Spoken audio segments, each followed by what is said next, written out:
Bonjour et bienvenue à tous. Alors avec l'inflation qui demeure à des niveaux très élevés, on a été témoin au cours des dernières semaines de hausses de taux assez agressives de la part de nos banques centrales. Et d'ailleurs, d'autres hausses sont déjà annoncées au cours des prochaines semaines. Tout ça vient augmenter de façon importante les risques de récession et on a pu voir au cours des dernières semaines que la volatilité sur les marchés a fortement augmenté. Alors, notre objectif aujourd'hui avec cette nouvelle capsule financière est de vous mettre un petit peu tout ça en perspective et de vous partager notre vision de la situation. Alors, sans plus tarder, débutons avec cette nouvelle capsule financière.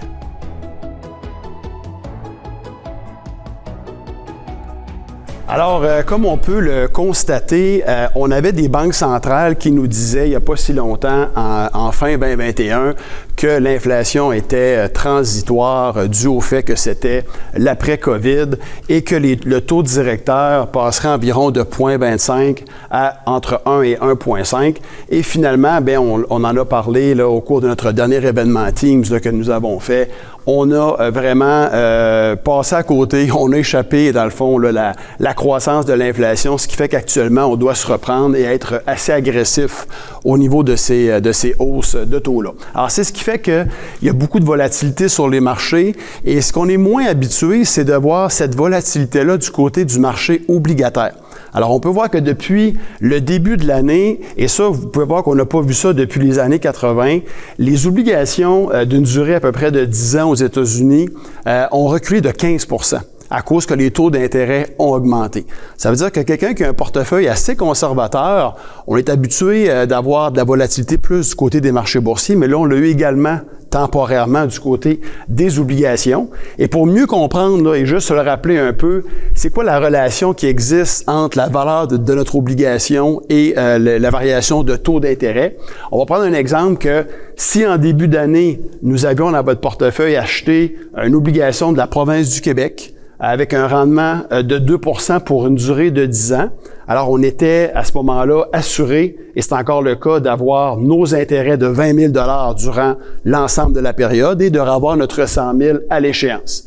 Le lendemain qu'on ait acheté ça, pour prendre une image, les taux sont passés de 2 et sont montés de 1,5 % à 3,5 %. Alors, un nouvel investisseur se présente et lui, pour la même obligation, le provincial est prêt à accorder, à cause de la hausse des taux, un taux maintenant de 3,5 %.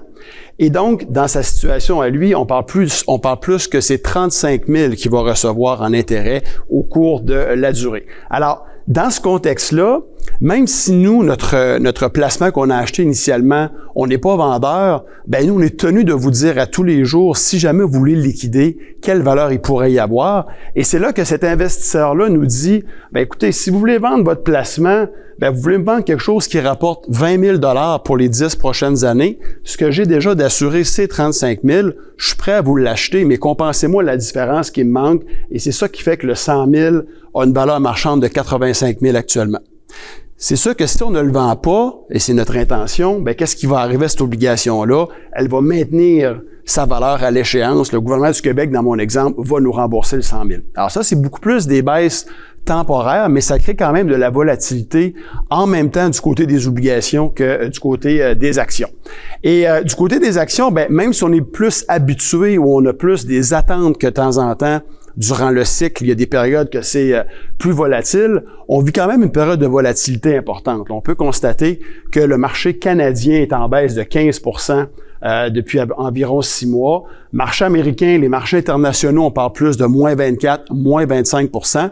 Et la technologie qui était le chouchou des marchés depuis le début de la pandémie, on parle d'un recul de 33 %. Et on peut voir des titres individuellement, juste pour vous montrer un peu ce qui se passe sur la patinoire, parce qu'on n'est pas dans ces compagnies-là. Mais on a des compagnies qui ont reculé, comme Shopify, on parle de baisse de 82 %. Les fameuses crypto-monnaies qui devaient nous protéger en période d'incertitude sont en baisse de 74 %. Fait que ça serait un petit peu illusoire de se dire « Ah, c'est pas grave, ça va remonter dans 2 mois, dans 3 mois. » Ça va prendre énormément de temps, si c'est le cas, à revenir au niveau que c'était. Alors, ce sont ces baisses-là au niveau du secteur technologique qui est plus omniprésent comme secteur dans le marché boursier américain, qui explique pourquoi le marché américain est plus bas actuellement que le marché, dans le fond, que le marché canadien. Alors, du brassage du côté des actions, du brassage actuellement au niveau des obligations, c'est ce qui fait que quand je recule jusqu'à la crise financière de 2008 et que je regarde le rendement trimestriel des portefeuilles, alors on vient d'atteindre un niveau parmi les plus importants dans le 2e trimestre actuellement, une baisse à peu près de 15 %. Je ne parle pas que c'est la baisse de votre portefeuille, mais c'est la baisse sur les marchés au niveau des indices. N'ayant pas je vous dirais, couru après des rendements très élevés dans des titres qui étaient très spéculatifs l'année passée. Puis on est beaucoup mieux protégé à l'heure actuelle parce qu'on n'est pas dans ces titres-là qui actuellement sont en train de connaître la gravité là, qui se passe à l'heure actuelle. Alors, pour tout mettre ça dans le contexte, on peut reculer en arrière. Puis je pense que c'est M. Churchill qui nous disait, plus on regarde loin en arrière, plus ça nous permet peut-être de regarder un petit peu plus loin en avant. Et avec ça, le constat qu'on a, c'est que quand on vit des baisses sur les marchés boursiers de 20 % et plus, qu'on appelle dans notre jargon là, un marché baissier, là, les Américains appellent ça un bear market, alors on a 2 types de marchés baissiers. Un marché baissier dans lequel le marché a anticipé une récession et des marchés baissiers où est-ce qu'il peut y avoir des craintes qu'on s'en va en récession, mais que finalement, il n'y en a pas. Et les statistiques, ce qu'elles nous démontrent en regardant toute cette histoire-là, c'est qu'en moyenne, lorsque le marché diminue et qu'une récession s'ensuit, on a des baisses qui vont atteindre environ moins 36 % en moyenne. D'ailleurs, il n'y a pas si longtemps, quand on a vécu l'épisode de la COVID là, en mars 2020, les marchés avaient reculé de 34 %. On s'en souvient peut-être un petit peu moins parce qu'on était occupés à faire d'autres choses, mais ça demeure quand même que c'était une perte à peu près aussi importante. Et à la question, ça prend combien de temps entre le moment qu'on a atteint le sommet et qu'on arrive au creux? À peu près 1 an. Là, on parle en moyenne de 360 jours. Alors, dans ce contexte-là, si on met un peu en perspective la baisse qu'on vit à l'heure actuelle, le sommet du marché a été atteint le 4 janvier. On est en baisse actuellement de 24 %. Le creux n'est pas encore atteint et donc on a à peu près autour de 6 mois de fait. Alors, la conclusion ici, c'est que advenant qu'on a une récession, ça veut dire que les marchés ont encore de la place pour baisser davantage. Donc, prudence pour avoir un réflexe de dire « je rachète immédiatement » dans ce contexte-là. Maintenant, si on regarde les marchés baissiers où est-ce qu'il n'y a pas eu de récession qui a suivi par la suite, on peut arriver que, avec les statistiques, que c'est plus une baisse moyenne d'environ moins 26 % et à peu près une durée de 7 mois. Dans ce contexte-là, si on était ici, puis on va voir le déroulement au cours des prochains mois, eh bien, on serait quand même assez près des creux parce que on est déjà à moins 24 par rapport à cette moyenne-là. Ça demeure des statistiques, là, mais c'est intéressant quand même de les comparer. Et on peut voir qu'on serait également en termes de durée à ce moment-ci tout près de vivre un creux des marchés. Alors, de notre côté, notre comité de placement, on trouve que les chances de récession ont quand même fortement augmenté. On parle plus d'un 45 à 50 %. Mais il y a également une différence entre des grosses récessions lourdes et profondes et ce qu'on appelle une mild recession, une petite récession, parce que, oublions pas qu'avec la COVID, on a quand même un consommateur qui est rentré dans ce ralentissement actuellement qu'on vit avec une épargne très importante de façon additionnelle parce que on n'a pas voyagé, on n'a pas été au restaurant. Donc, le consommateur américain, qui est un joueur très important sur la planète, est actuellement dans une excellente santé financière. Ça va peut-être compenser pour le prix de l'essence élevé, les taux d'intérêt qui augmentent. Donc, c'est vraiment ce qu'on va suivre au cours des prochains mois. Avec ça, bien, on vit de la volatilité quand même de façon très importante. Je recule encore une fois jusqu'à la crise financière et puis on peut voir le niveau de volatilité que nous avons à l'heure actuelle. Mais on doit vous dire que c'est une volatilité importante, mais pas extrême.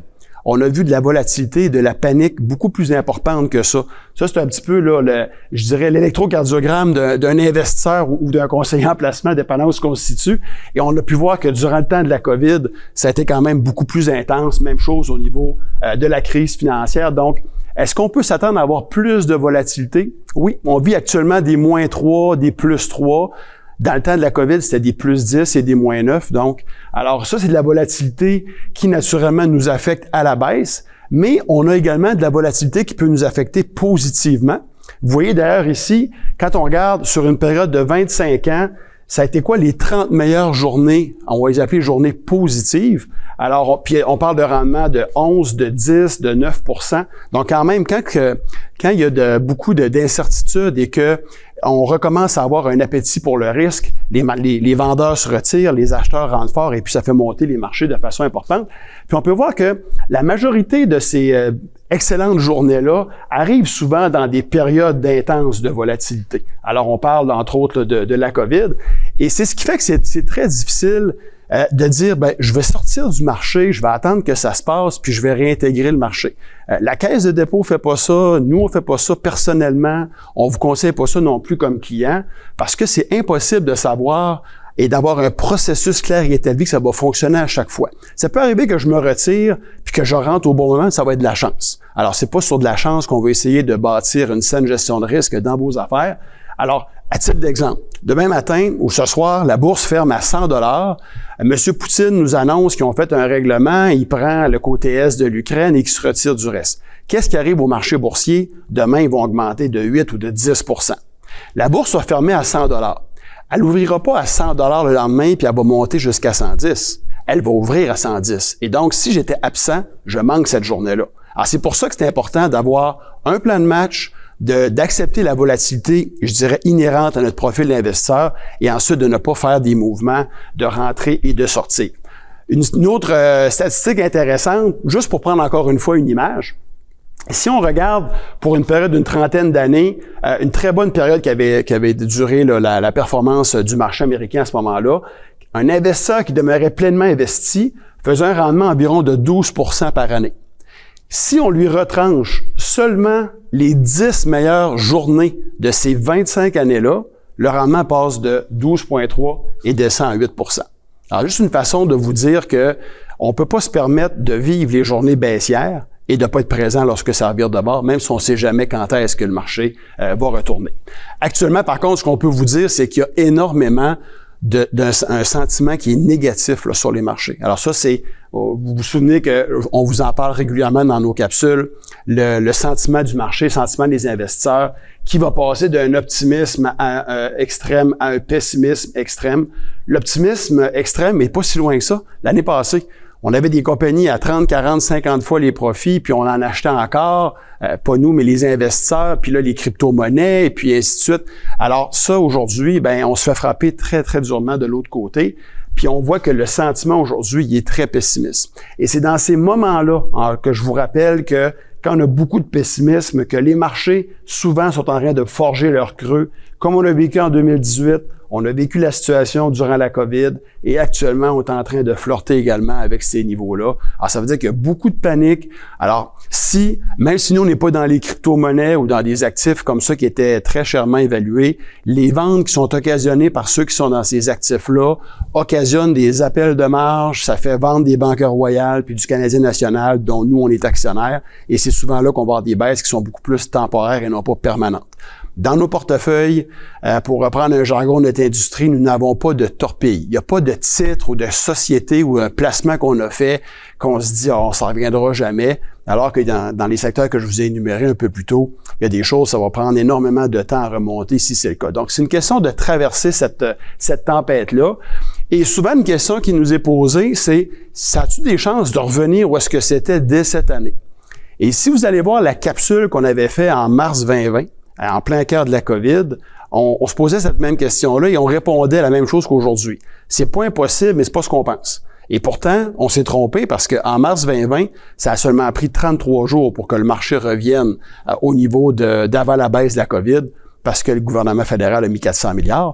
Mais ceci étant dit, c'est pas impossible. Et on peut voir que quand on regarde chacune des lignes bleu foncé, ça vous donne le rendement du marché pour une année calendrier.